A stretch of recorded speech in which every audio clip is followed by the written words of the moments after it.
भगवान श्री कृष्ण बताते हैं कि ब्रह्मचर्य क्या है।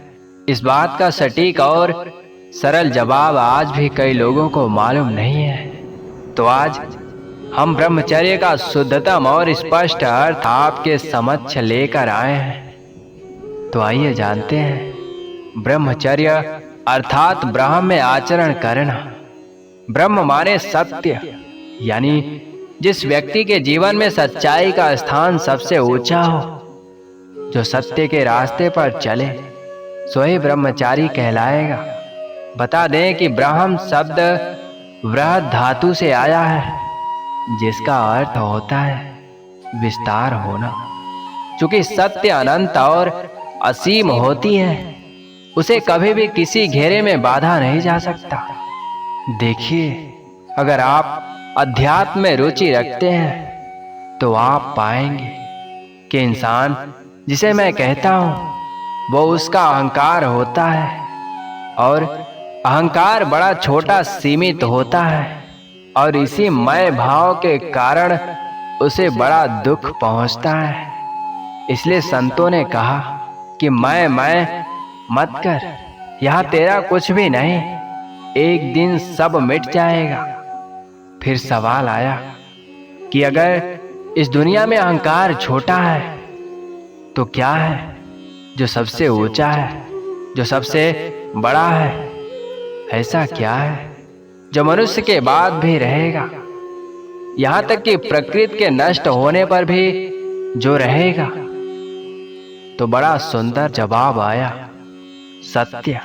जी हां, सच्चाई है जो हर काल में हर जगह मौजूद है। उसका न कोई आदि है और ना ही कोई अंत है। उसे कोई नहीं मिटा सकता।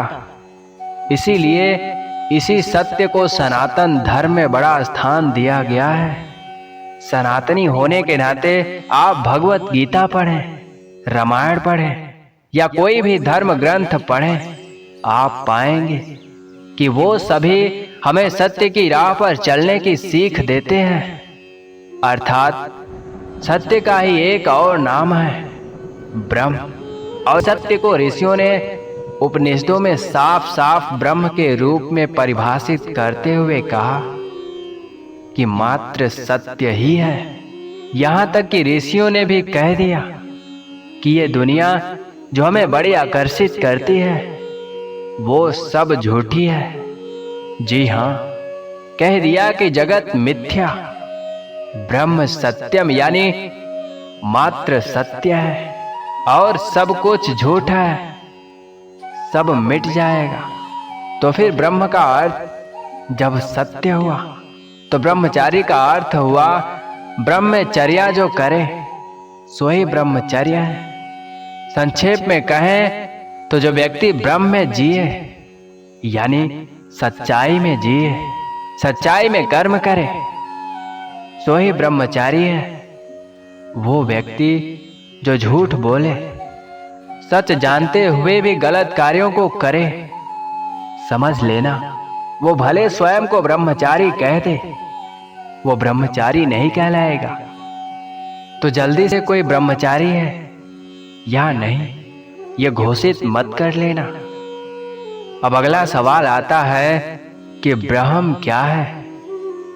हमने जाना ब्रह्मचर्य का प्रत्यक्ष संबंध ब्रह्म से है।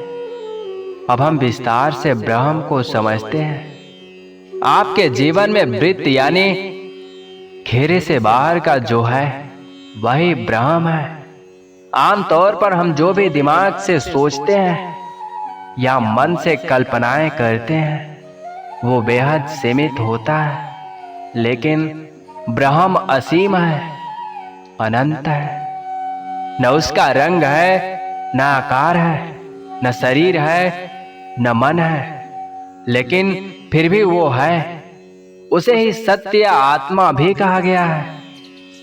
ब्रह्म वो जिसे परिभाषित न किया जा सके, जिसकी व्याख्या न की जा सके, क्योंकि हम सिर्फ उन्हीं चीजों का विश्लेषण कर सकते हैं जो हमारे मन के दायरे में आती हैं। अब सवाल आता है, तो जिसे देखा नहीं जा सकता, जाना नहीं जा सकता। उसमें रहकर कैसे जिया जा सकता है? क्योंकि ब्रह्मचर्य का अर्थ ब्रह्म में लीन होना होता है।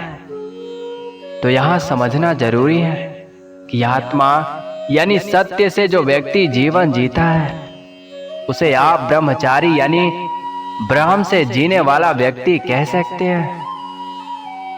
और आत्मा में जीना कोई बाएं हाथ का खेल नहीं। सोचिए, मन के कपटपन, लालच और स्वार्थ को छोड़ने के लिए कितना अभ्यास चाहिए। लेकिन जो व्यक्ति ऐसा करने में सफल हो जाता है और आत्मरस्त होकर यानी सच्चाई से जीवन जीता है, उसके लिए सुख दुख भी दूर की बात हो जाती है। ब्रह्मचर्य का सीधा संबंध न वासना से है न शरीर से है, बल्कि इसका प्रत्यक्ष संबंध ब्रह्म से है। जिस व्यक्ति ने अपना अहंकार इतना शून्य कर दिया कि अब उसकी कोई व्यक्तिगत इच्छा नहीं है, ब्रह्म यानी सच्चाई के कहने पर वो काम करेगा, ब्रह्म करने पर सोएगा, वही वास्तव में ब्रह्मचारी है। एक ब्रह्मचारी के लिए फिर बाकी सभी चीजें बहुत मूल्य की नहीं होती, यानी वो ब्रह्मा में जीता है।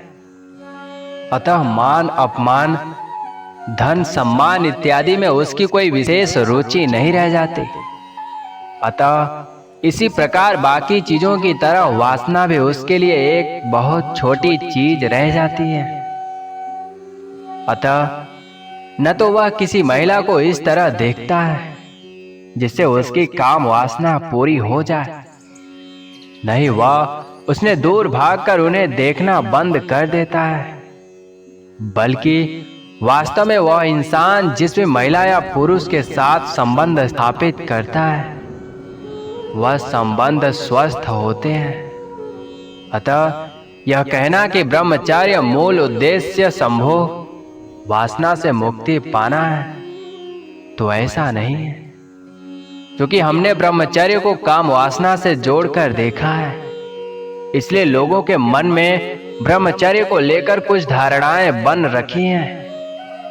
हमें लगता है ब्रह्मचारी वह व्यक्ति है जो कामुक नहीं होता।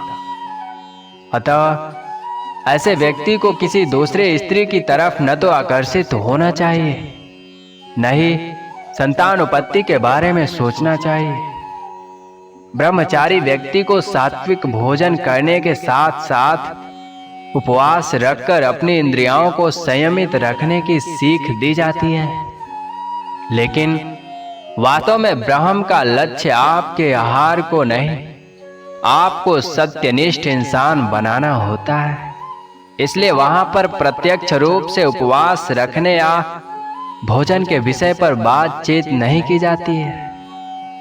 ऐसा भोजन जिसमें किसी प्राणी को दुख ना पहुंचे, किसी का शोषण ना हो, जान लीजिए, और जिसे आप सही काम बिना रुकावट कर सकें, जान लीजिए कि वो भोजन शुभ है।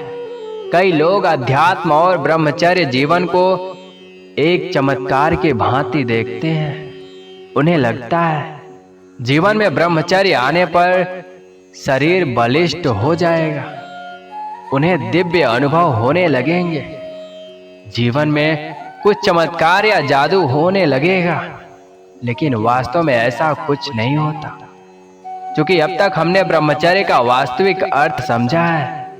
तो जाहिर सी बात है, समाज में जो ब्रह्मचर्य के नाम पर मान्यताएं हैं, नियम है, वो भी बिल्कुल अलग होंगे। तो अगर आप एक ब्रह्मचारी व्यक्ति हैं जिन्हें लगता है ब्रह्मचर्य में सुबह 3 बजे उठने पर कुछ खास होता है, दैवीयता के अनुभव होते हैं, तो ऐसा कुछ नहीं है। ब्रह्मचारी व्यक्ति के पास कोई अलौकिक शक्ति नहीं होती जिससे प्रातः काल उठने पर कुछ चमत्कार हो जाए। हालांकि इतना जरूर है, अगर आप सुबह जल्दी उठते हैं तो पर्यावरण शांत रहता है और सुबह कसरत करने से शरीर में फुर्ती आती है, स्वास्थ्य ठीक रहता है, पर यह सभी फायदे सामान्य लोग यानी जो ब्रह्मचर्य का पालन नहीं करते उन्हें भी होते हैं। क्या स्त्री ब्रह्मचर्य का पालन कर सकती है? जी हाँ, बिल्कुल। पुरुष हो या स्त्री, दोनों सच्चाई जान सकते हैं, सच्चाई पर चलकर जी सकते हैं, क्योंकि चेतना पुरुष हो या स्त्री सभी में होती है। इसलिए हर व्यक्ति ब्रह्मचारी हो सकता है। ब्रह्मचर्य निश्चित रूप से अच्छा है, बशर्ते हम यह जाने कि हम कौन हैं, शरीर क्या है, ब्रह्मा क्या है और चेतना क्या है। जब मनुष्य का आचरण ब्रह्म के केंद्र यानी आत्मा से संचालित होता है तो इसे ब्रह्मचारी जीवन कहा जाता है। परंतु चूंकि हमें लगता है ब्रह्मचर्य का संबंध वीर्य की रक्षा से है या विवाह से है, अतः हम ब्रह्मचर्य की इस गलत मान्यता को जीवन का आधार बनाकर जीते हैं। ब्रह्मचारी होने का निर्णय लेने का अर्थ है कि अब आपके जीवन में सच्चाई, प्रेम, ईमानदारी इतनी बड़ी चीजें हो गई हैं कि अब बाकी सभी चीजें आपके लिए बहुत छोटी और व्यर्थ हो गई हैं। परंतु हमें लगता है ब्रह्मचर्य योग तथा व्यायाम की तरह है जिसमें कुछ क्रियाओं का होना आवश्यक है। आपको ब्रह्मचर्य के विषय पर फैली हुई कुछ भ्रांतियों के विषय में बताया गया है। एक ब्रह्मचारी होने का अर्थ यह कतई नहीं है कि आप पेड़ के नीचे बैठकर साधना तप करें। जो व्यक्ति विवाह नहीं करता, यह आवश्यक नहीं कि वह ब्रह्मचारी हो। एक ब्रह्मचारी का मुख्य उद्देश्य वीर्य की रक्षा करना होता है। ब्रह्मचारी होने के लिए नित्य सुबह जल्दी उठकर ध्यान करना होता है। तो यह कुछ प्रमुख भ्रांतियां हमारे मन में ब्रह्मचर्य को लेकर होती हैं। तो यह कुछ सामान्य प्रश्न हैं जो अक्सर पाठकों द्वारा गूगल पर ब्रह्मचर्य के विषय पर पूछे जाते हैं, लेकिन अध्यात्म के विषय पर सटीक और सही जानकारी न होने की वजह से वह अक्सर भ्रम में रहते हैं। हमें उम्मीद है अगर आपने ब्रह्मचर्य का अर्थ समझा होगा तो आपके लिए इन प्रश्नों का उत्तर पाना भी आसान होगा। दोस्तों, हम उम्मीद करते हैं कि ये वीडियो आपको जरूर पसंद आया होगा। अगर वीडियो पसंद आया है तो वीडियो को लाइक, शेयर, कमेंट करें, साथ ही चैनल को सब्सक्राइब करें। जय श्री कृष्ण। राधे राधे।